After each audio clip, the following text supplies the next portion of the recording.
మేడిగడ్డ అధికారులపై కమిషన్ సభ్యులు సీరియస్ అయ్యారు. 10 మందిని విచారించిన కమిషన్ సభ్యులు పొంతనలేని సమాధానాలు చెబుతున్నారని ఆగ్రహించారు.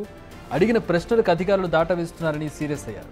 కమిషన్ దగ్గర అన్ని విషయాలు ఉన్నాయని, అడిగిన వాటికి సమాధానం చెబితే బాగుంటుందని హెచ్చరించారు.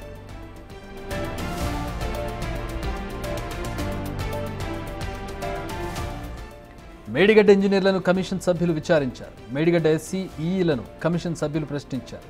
మేడిగడ్డ అగ్రిమెంట్ అమౌంట్ 1849 కోట్లయితే 2.7%తో ఇంక్రీజ్ ఎందుకు చేశారని ప్రశ్నించారు కమిషన్ సభ్యులు. వారు అడిగిన చాలా ప్రశ్నలకు అధికారులు సమాధానం దాటవేసినట్టు తెలుస్తోంది.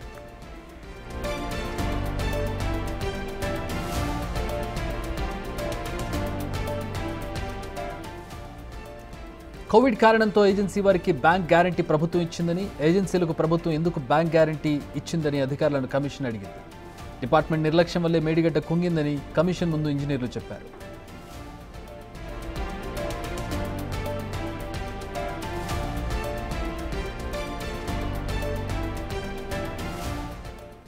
ఐఐటి బృందం మేడిగడ్డ 3, 4, 5 బ్లాకుల్లో సమస్యలు ఉన్నాయని తెలిపింది. ఆ గైడ్ లైన్స్ ప్రకారం ఆ సమస్యలను పరిష్కారం అవలేదని చెప్పారు. చాలా వరకు కమిషన్ సభ్యులు అడిగిన ప్రశ్నలకు అధికారులు పొంతనలేని సమాధానాలు చెప్పారని సమాచారం. 2 ఇంజనీర్ల ఆన్సర్లపై కమిషన్ సభ్యులు సీరియస్ అయినట్టుగా కూడా తెలుస్తోంది. కమిషన్ దగ్గర అన్ని విషయాలు ఉన్నాయని, అడిగిన వాటికి సమాధానం చెబితే బాగుంటుందని వార్నింగ్ కూడా ఇచ్చినట్టుగా తెలుస్తోంది. రైట్, కమిషన్ ఎలాంటి ప్రశ్నలు వేసింది, అధికారులు ఎట్లాంటి సమాధానాలు ఇచ్చారు, ఎందుకు పొంతనలేని సమాధానం ఇచ్చారు? మా ప్రతినిధి వేణు జాయిన్ అవుతున్నారు. మరిన్ని వివరాలు అడిగి తెలుసుకుందాం. వెంకట్ జాయిన్ అవుతున్నారు. వెంకట్, ఏంటి పరిస్థితి? ఎందుకు ఇలా పొంతనలేని సమాధానాలు చెప్పాల్సినటువంటి పరిస్థితి అధికారులకు వచ్చింది? సీనియర్ ఇంజనీర్లు వీళ్ళంతా కూడా ఎప్పటి నుంచో అనుభవం ఉన్నవాళ్ళు, రిటైర్ అయిన వాళ్ళు కూడా ఉన్నారు. ఈరోజు ప్రశ్నించినటువంటి వాళ్ళలో ఎందుకు ఈ పరిస్థితి వచ్చింది? మూల కారణం ఎక్కడ కనపడుతోంది? ఎట్లాంటి ప్రశ్నలు, సమాధానాలు జరిగాయి ఈ ప్రశ్నోత్తరాల్లో? చక్రి, ఇవాళ కాళేశ్వరం కమిషన్ ముందుకు దాదాపు 10 మంది అధికారులు హాజరయ్యారు. బహిరంగ విచారణలో కమిషన్ అడుగుతున్నటువంటి ప్రశ్నలకు సమాధానాలు చెప్పలేక ఇబ్బందులు పడుతున్నటువంటి నేపథ్యం అయితే స్పష్టంగా కనిపిస్తూ ఉంది. ప్రధానంగా క్వాలిటీ కంట్రోల్ డిపార్ట్మెంట్కి సంబంధించి 6 ఇంజనీర్లు కమిషన్ ముందుకు హాజరయ్యారు. వాటితో పాటు అన్నారం బ్యారేజీకి సంబంధించిన ఈఈ ఎగ్జిక్యూటివ్ ఇంజనీర్ కూడా హాజరయ్యారు. మేడిగడ్డకు సంబంధించిన చీఫ్ ఇంజనీర్, అట్లనే ఎగ్జిక్యూటివ్ ఇంజనీర్, వీళ్ళిద్దరు కూడా కమిషన్ ముందుకు హాజరయ్యారు. మధ్యాహ్నం తర్వాత మేడిగడ్డకు సంబంధించిన చీఫ్ ఇంజనీర్, ఎగ్జిక్యూటివ్ ఇంజనీర్లను బహిరంగ విచారణలో కమిషన్ విచారించింది. లంచ్కు ముందు దాదాపు 7 మందిని కమిషన్ విచారించింది. క్వాలిటీ కంట్రోల్ డిపార్ట్మెంట్కి సంబంధించిన 6 కూడా పొంతనలేని సమాధానాలే చెప్తున్నారు. కాళేశ్వరం బ్యారేజ్ నిర్మాణంలో మీ పాత్ర ఏంటి, ఎలాంటి క్వాలిటీస్ మీరు కాళేశ్వరంలో చూశారనేది 6 అధికారులకు అడిగినప్పుడు ఒక్కొక్క రకంగా పొంతనలేని సమాధానాలే చెప్తున్నటువంటి నేపథ్యం అయితే స్పష్టంగా కనిపిస్తుంది. కేవలం క్వాలిటీ కంట్రోల్ అంటే ఏంటి అంటే కూడా సమాధానం చెప్పలేని స్థితిలో అధికారులు ఉన్నారనేది స్పష్టంగా అవుతుంది. క్వాలిటీ కంట్రోల్ అంటే సాయిల్ టెస్టింగ్ నుంచి కాళేశ్వరం నిర్మాణంలో వాడిన 3 బ్యారేజీల్లో వాడినటువంటి సిమెంట్ కావచ్చు, కాంక్రీట్ కావచ్చు, వాటర్ కావచ్చు, స్టీల్ కావచ్చు, ప్రతిదీ క్వాలిటీ కంట్రోల్ ఆధీనంలోకి వస్తుంది. ఏ విధంగా మీరు క్వాలిటీని మెయింటైన్ చేశారు, ఏ విధంగా క్వాలిటీని టెస్ట్ చేశారనే దాని మీద ప్రశ్నోత్తరాలు గుప్పించినటువంటి నేపథ్యం స్పష్టంగా ఉంది. అందులో భాగంగా అధికారులు చాలా వరకు గుర్తు లేదు, ఏమి తెలియదు, మర్చిపోయాను అనే అంశాలే ప్రధానంగా కమిషన్ ముందుకు చేస్తున్నటువంటి నేపథ్యం స్పష్టంగా కనిపిస్తోంది. కొంతమంది అధికారులు అయితే కొంత స్పీడ్గా, అంటే కమిషన్ అడగని ప్రశ్నలు కూడా సమాధానం చెప్తుండడంతో కమిషన్ కూడా 2 క్వాలిటీ కంట్రోల్ డిపార్ట్మెంట్ అధికారుల మీద సీరియస్గా కూడా వార్నింగ్ ఇచ్చింది. మీరు ఏ విధమైనటువంటి క్వాలిటీ కంట్రోల్ చేసి క్వాలిటీ చెక్ చేసిండ్రు, నేను అడిగే వాటికి సమాధానాలు చెప్పండి, మిగతా అంశాలలో ఇన్వాల్వ్ కావద్దండి అనేది కూడా కమిషన్ సీరియస్ అయింది. దాంతోపాటు అధికారులు కూడా సైలెంట్ అయిపోయినటువంటి నేపథ్యం ఉంది. మెజారిటీగా అధికారులందరూ కూడా ఇందులో ప్రధానంగా అంటే ఒక వ్యవస్థను మొత్తం కూడా ఇందులో మేనేజ్ చేశారు అనేది స్పష్టంగా అర్థమవుతుంది.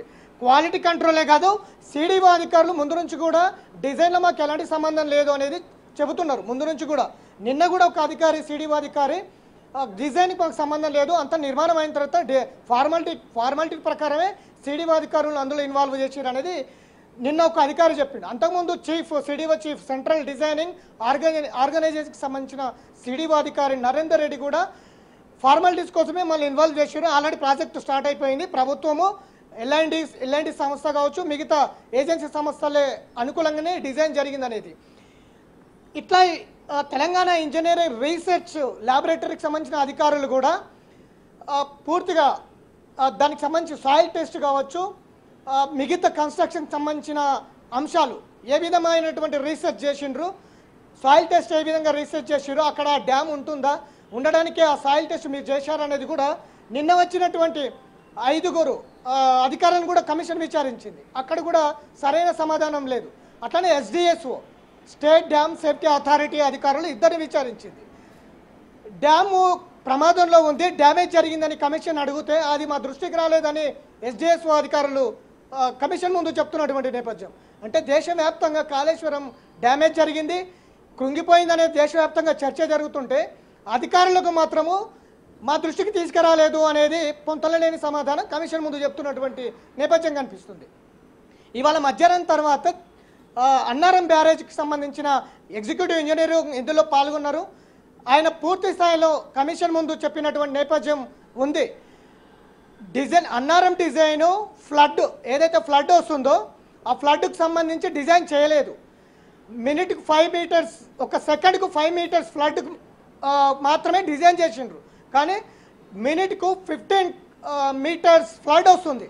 అంటే అంత ఫ్లడ్ను తట్టుకోలేకపోతుంది అన్నారం బ్యారేజ్. అన్నారం మేడిగడ్డకు 31 కిలోమీటర్లు ఉంది. ఈ 31 కిలోమీటర్ల వ్యవధిలో అంటే 31 కిలోమీటర్ల వ్యవధిలో చాలా వాగులు, చెరువులు ఇట్లాంటివన్నీ వస్తున్నాయి. కాబట్టి ఇట్లా ప్రతి అంశాన్ని పరిగణలో తీసుకోకుండా డిజైన్ చేసిండ్రు అనేది కూడా అన్నారం బ్యారేజ్ చెప్పినటువంటి పరిస్థితి. ఇటు మేడిగడ్డకు సంబంధించిన కూడా అంశంలో కూడా ఐఐటి బృందాలు కావచ్చు, మిగతా అన్ని బృందాలు చెప్పినప్పుడు గతంలో ఉన్నటువంటి అధికారులు పట్టించుకోలేదనేది స్పష్టంగా చెప్తున్నటువంటి నేపథ్యం ఉంది. ఇట్లా అధికారులు కమిషన్ ముందు ఎవరికి వారు పై అధికారుల మీద నెట్టివేస్తున్నటువంటి ధోరణి స్పష్టంగా కనిపిస్తుంది. అంటే పై అధికారులు కావచ్చు, గత ప్రభుత్వం కావచ్చు, ఒక వ్యవస్థ మొత్తాన్ని కూడా మెయింటైన్ చేసి కాళేశ్వరం బ్యారేజీని నిర్మించారనేది కూడా తెలుస్తుంది. కోవిడ్ విషయంలో దేశమంతా ప్రమాదంలో ఉంటే, తినడానికి తిండి లేని వ్యవస్థలో ఉంటే, ఇక్కడ కాళేశ్వరం నిర్మించిన ఏజెన్సీ సంస్థలకు మాత్రం బ్యాంకు షూరిటీ ఇచ్చింది ప్రభుత్వం, గత ప్రభుత్వం. ఎందుకు ఇచ్చింది అని అధికారులకు అడిగితే ఆ ప్రశ్నకు ఐ డోంట్ నో, నాకు గుర్తులేదు. ఇట్లాంటి అంశాలు కమిషన్ ముందు చెప్తున్నటువంటి నేపథ్యం అయితే స్పష్టంగా కనిపిస్తుంది. ఇక మీరు చెప్పినటువంటి ఏవైతే ఇవాళ కమిషన్ ముందు చెప్పినటువంటి వివరాల ప్రకారము కమిషన్ భవిష్యత్తు ముందుకు వెళ్ళే అవకాశం అయితే స్పష్టంగా కనిపిస్తుంది. నిన్న 8 మంది, ఇవాళ ఒక 10 మంది కీలక అధికారులను విచారించింది, కీలక డేటా సేకరించింది, అంతా కూడా రికార్డ్ చేసి అంతా కూడా భద్రంగా పరిచినటువంటి నేపథ్యం అయితే స్పష్టంగా ఉంది. ఇక రేపు ఎల్లుండి కాదు, మంగళవారం నుంచి మరికొంతమంది అధికారులకు కమిషన్ నోటీసులు ఇచ్చి విచారణకు పిలిచే అవకాశం అయితే స్పష్టంగా కనిపిస్తుంది. చక్రి.